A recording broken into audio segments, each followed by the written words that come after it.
Salut tout le monde et bienvenue dans cette deuxième partie du tutoriel pour l'incrustation et la création d'un let's play Pokémon. Alors la dernière fois nous avions créé une charte graphique de ce style là. Bon, ce coup-ci j'ai mis Chrono, c'est Passe Rouge parce que j'ai fait une micro vidéo où dedans j'ai capturé Passe Rouge et vu que je jouais sur Y, j'avais Grenousse. Donc voilà, j'ai mis ça à titre indicatif, hein, ça n'a rien à voir avec Kanto, voilà. C'est Pokémon Y. Hein. Bon, après vu que c'est un exemple de création, je pense pas qu'on m'apporte très grand. Je vais vous parler d'un truc juste avant de commencer sur cette fameuse incrustation, par rapport au système de capture. Donc il y en a qui utilisent donc le capture board ou capture card, sauf que cet appareil, il faut modifier la Nintendo DS, enfin la Nintendo 3DS. Et du coup, vu que j'avais pas envie de la modifier, je ne l'utilise pas. Ça peut être très pratique, hein, sérieusement, mais voilà, j'ai pas envie de modifier ma console. Après, nous avons l'émulateur qui lui permet donc d'avoir le jeu directement sur ordinateur. Donc on fait une capture d'écran et forcément on a le jeu en même temps. Mais je préfère jouer sur ma console, donc ce qui fait que du coup j'utilise un appareil photo Canon. Pourquoi un appareil photo Canon? Parce qu'il utilise, les vidéos sont de très bonne qualité, le son n'est pas mauvais, donc du coup je trouve que c'est un très bon compromis, c'est pas très gros. Après on peut utiliser n'importe quel appareil, hein. Je conseille quand même un appareil qui a un son pas trop mauvais et puis une bonne qualité vidéo parce que il faut savoir que pour tourner avec une console comme je fais, voilà, une console 3DS XL là, et je suis obligé de tourner dans le noir total. D'ailleurs si vous faites pareil, je vous le conseille fortement, pour éviter qu'on ait le reflet dans l'écran, et du coup le reflet ça donne la caméra et nous, et du coup c'est très moche à l'écran. Ensuite forcément en guise de jeu j'ai utilisé Pokémon Y, je me suis pas embêté à ce niveau là. Autre conseil au niveau des jeux, de toutes sortes de tournages qu'on fait, que ce soit tournage de jeux vidéo ou autre, je vous conseille de le faire quand il n'y a absolument personne chez vous. Pour éviter que quelqu'un arrive et dise salut, comment ça va, ça coupe complètement le tournage et après le montage est assez horrible. Et puis éviter aussi quand il y a des travaux, le problème c'est que ça on ne décide pas forcément. Donc c'était tout, c'était le petit point info sur ça. Nous allons donc ouvrir After Effects. Alors moi j'utilise CS5. Il est en anglais, mais après les effets ou autres se trouvent approximativement au même endroit, quoi. C'est quasiment la même chose, c'est juste que moi il est en anglais, je préfère la version anglaise. Donc voilà, nous avons ouvert After Effects. Ensuite, nous importons donc notre fichier PSD de Photoshop. Si je ne mets pas dessus, ça va pas marcher. Et voilà, on a une petite fenêtre qui s'ouvre. Et normalement, il vous le met en footage. Alors, je vous conseille fortement de le mettre en composition, on va en avoir besoin. Donc voilà, on laisse en composition, bon. On met OK. Ensuite, je pense que pour vous, il va y avoir ce problème-là. Je vous conseille de faire un clic droit sur la compo et composition setting.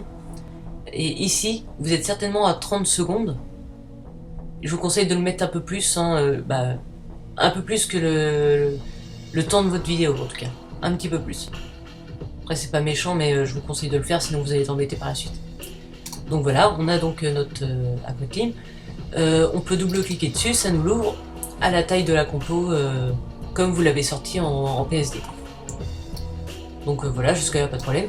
Et voilà pourquoi je voulais que ça soit en compositing, c'est qu'on a les badges en composition, le titre en composition, les Pokémon, les balls et les plaques. Mais les plaques on les enlèvera certainement pas, sinon ça va faire très moche. Enfin, celle du dessus là elle sera pas très importante, mais celle du dessous un peu plus.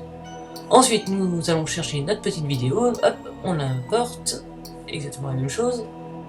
Voilà. Cette petite vidéo, important aussi, on va la mettre sur ce petit carré là, on la lâche dessus. Comme ça, la composition fait exactement la taille de la vidéo.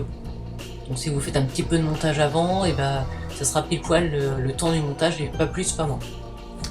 Ensuite sur ça, vous allez importer donc Aquaclean directement dessus, voilà. Et cette vidéo, comme on peut voir, elle recouvre la page, elles font exactement la même taille. J'ai pris exactement la même taille, j'ai fait cette compo à la taille de mes vidéos. Ce qui fait que du coup j'ai pas besoin de redimensionner en plus la compo.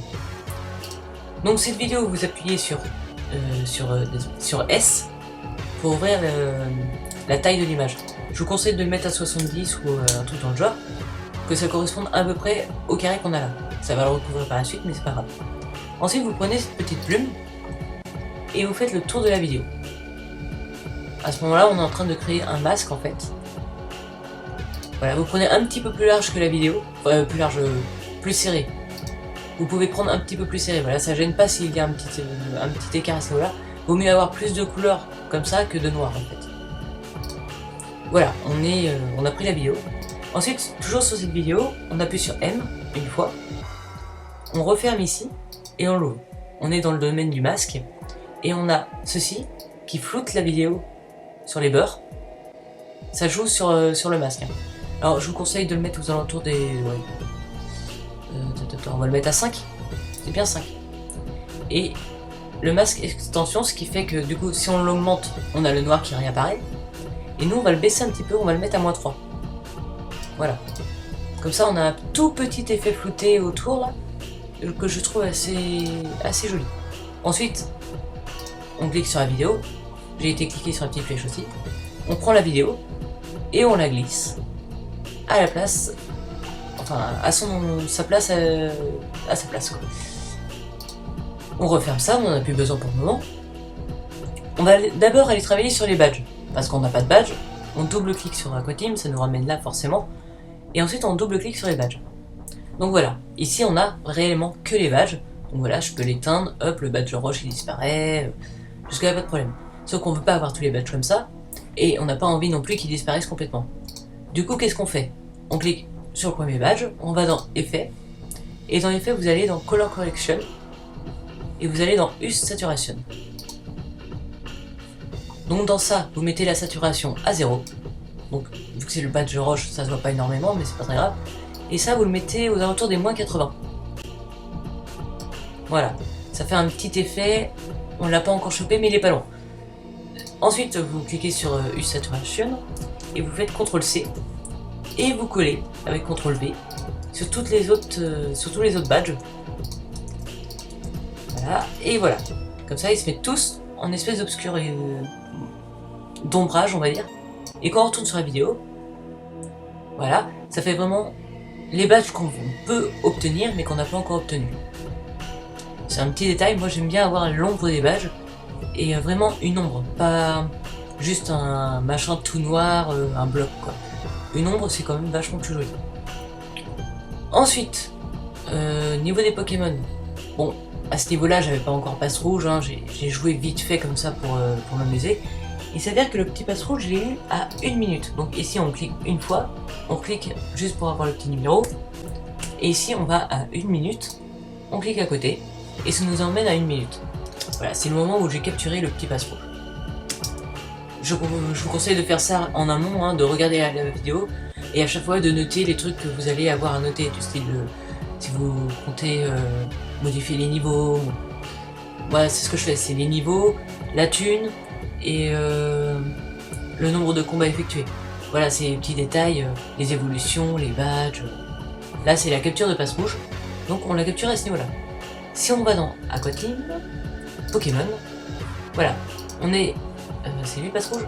Non, lui c'est Grenouille. On peut les renommer, on fait clic droit, rename, et Grenouille je l'ai appelé Ninja. Voilà. Et petit passe rouge, lui, je l'ai appelé Cuicui. C'est pas très recherché, mais voilà. Donc le petit passe rouge, voilà, on est sur sa timeline à lui, on peut l'éteindre, mais on a envie qu'il apparaisse, parce que c'est au moment où on le capture qu'il apparaît. Donc on fait CTRL SELECT D, enfin non, CTRL majuscule D. Après je sais pas si sur PC c'est CTRL, parce qu'en fait sur Mac c'est pomme majuscule D. Enfin, après voilà, c'est les petits trucs à savoir, des fois les petits raccourcis. Donc voilà, j'ai supprimé cette partie là qui ne nous servait à rien car on ne l'avait pas.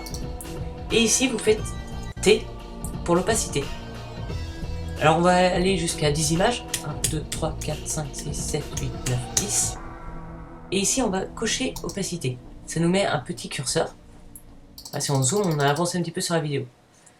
Donc on recule au début de l'image, on va dire ça comme ça, et là on met à 0. Comme ça, on a réellement, vous allez voir ici, l'apparition du petit passe rouge. Et forcément, c'est répercuté à ce niveau-là. Si on va ici, on ne l'a pas. C'est logique. Je vais me mettre exactement au bon endroit, voilà, au niveau du curseur, au niveau des Pokémon, pour ici, pour lui rajouter son level, qui va apparaître en même temps que lui. Donc on va sur texte, on coche ici, et il est level 4. Donc, level 4. Jusque là, pas de problème. Ici, vous cliquez une fois dessus, alors pomme majuscule D, et avant, on peut supprimer. Ça, on reclique dessus, on appuie sur T, l'opacité, on clique une fois, on va le mettre à 0. Voilà, il a complètement disparu. Et on avance de des images, 1, 2, 3, 4, 5, 6, 7, 8, 9, 10. Et ici, on peut mettre à 100% du coup. Car il apparaît en même temps que le petit passe rouge. Ensuite, vous prenez la petite flèche pour bouger le petit 4, parce que là, il est mal calé. Voilà, on va le mettre comme ça. Bon, j'ai pris rouge, hein, j'aurais pu prendre n'importe quelle couleur. C'est ici que ça se modifie, la taille... le texte se modifie ici, quoi. Ensuite, nous avons aussi ce petit... Grenousse Ninja. Lui c'est pareil, on va aussi lui mettre un petit texte. Il est level 7, si je me souviens bien. Et après il passe au level 8. Donc j'ai eu de la chance, hein, pile poil pour faire un exemple au niveau du texte. Donc c'est toujours la même chose, hein, on prend, on glisse, on cale à peu près où il faut. Voilà, level 7, level 4. Ensuite, voilà. Je sais qu'il monte au level 8 à 1 minute 10 secondes. Donc on va ici à 10, on fait entrer, et voilà, Ninja monte au niveau 8.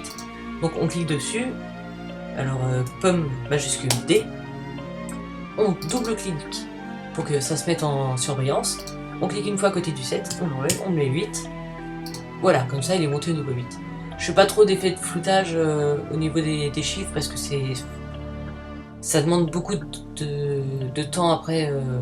Quand il y a beaucoup de Pokémon, beaucoup de levels qui montent, surtout quand ils sont level 1 parce qu'ils sortent d'un œuf et qu'ils montent au moins 5 levels à suivre, je peux vous dire c'est assez chiant de devoir tout faire en opacité. Du coup je mets juste des coups. Bon. Après libre à vous de faire comme vous le souhaitez. Si ce que je peux vous montrer c'est par rapport au badge, comment je fais du coup. Par exemple on va avoir un badge à ce niveau là. Voilà, au niveau où j'ai capturé le perso, du coup je l'ai renommé. Alors on retourne dans les badges, forcément. Le badge rouge, ça va pas se voir énormément, donc je sais pas, par exemple je vais prendre voilà, le badge prisme. Le badge plante si vous préférez. C'est bien celui-là. Ah non, ça c'est le badge terre. Ils sont pas dans l'ordre. Bon bah c'est celui-là pour le badge prisme. Donc voilà, je clique dessus et je fais un contrôle, enfin pomme majuscule D. Voilà, je le coupe en deux. Je zoome un peu. Voilà. Je mets, sans bouger le curseur, celui-là je le bouge, je le mets jusqu'à 30, et lui je vais aller jusqu'à 31. C'est des secondes, hein. 30 à 31 secondes. Sur le premier, on appuie sur T, sur le deuxième, on appuie sur T, et on peut appuyer sur les deux opacités. Forcément celui-là c'est le deuxième, celui qui va jusqu'au bout, on va le mettre jusque là, et celui-ci, vu que c'est celui d'avant, on le met jusque là. Après, ici, pour celui-là, on le met à 0. Voilà, ça va mettre le petit curseur. Et pour celui-là, ici, on le met à 0. Jusque là, rien de méchant. Bon, il n'y a rien de folichon qui se passe à ce niveau-là, hein. C'est normal. Parce que ici, on a toujours l'effet. Qu'est-ce qu'on fait? On appuie sur l'effet, on le supprime. Voilà, comme ça, on a l'effet du badge obtenu. Et quand on va... Hop, voilà, dans la vidéo, du coup, on a le badge qui apparaît... il passe de l'ombre à la lumière. Si on préfère, on peut dire comme ça. Je crois que j'ai tout dit hein, par rapport à mon incrustation, de comment je faisais. Si vous avez des questions, n'hésitez pas à me demander dans les commentaires. Hein. Au niveau de l'incrustation, en tout cas, je vois pas trop ce que je pourrais dire de plus. Après, pour l'exportation, donc on fait bien attention d'être sur la vidéo, hein, pas sur autre chose. On vérifie bien que bah, ça n'a pas changé de place, quoi. parce qu'en fait il va prendre réellement ce qui est en grisé. Parce que là, j'espère que vous suivez, mais c'est la taille de la vidéo, il va prendre la taille de la vidéo. Donc on va dans, en restant bien sur la vidéo ici, on va dans composition, pré-rendu. Alors ici c'est pour modifier le titre, par exemple on peut mettre test de création. Hein. Je vais pas faire la sortie, hein, mais voilà, on met enregistrer. Ensuite dans Custom QuickTime, ici c'est important. On clique dessus et on va dans format option. Et il est par défaut en animation. Je vous conseille de mettre du H264. C'est passe-partout, c'est pas très lourd. Sérieusement, c'est un des meilleurs formats que j'ai eu. Voilà, il passe réellement partout. Comment dire, YouTube en veut bien, Facebook en veut bien, la plupart des logiciels de montage en veulent bien. Donc voilà, vous le mettez en H264, ça passe partout, il n'y a pas de perte de données, c'est pas plus mal. Et si vous faites directement le montage sur After Effects et qu'il y a du son, n'oubliez pas de cocher Audio Output pour avoir le son de la vidéo. Sinon elle sortira, si vous oubliez de cocher ça, elle sortira mais il n'y aura pas de son. Donc voilà, il faut cocher ça, appuyez sur OK, et ensuite vous appuyez sur rendu et la vidéo se rendra à l'endroit destiné, hein, selon où vous l'avez mis ici. Moi j'ai mis le bureau, comme ça je sais exactement où ça va.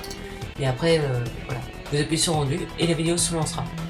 Petite astuce, quand vous appuyez sur rendu sur After Effects et que le rendu est assez long, vous pouvez enclencher la majuscule sur votre clavier, ça fige l'image à ce niveau-là et le rendu se fait beaucoup plus vite. Je pense que c'est tout. Hein. Comme je disais tout à l'heure, si vous avez des questions, je suis tout oui. Et j'espère que cette petite vidéo, ce petit tutoriel vous aura bien servi. Sur ce, je vous dis à plus et amusez-vous bien. Allez, tchuss! Good night, Mister.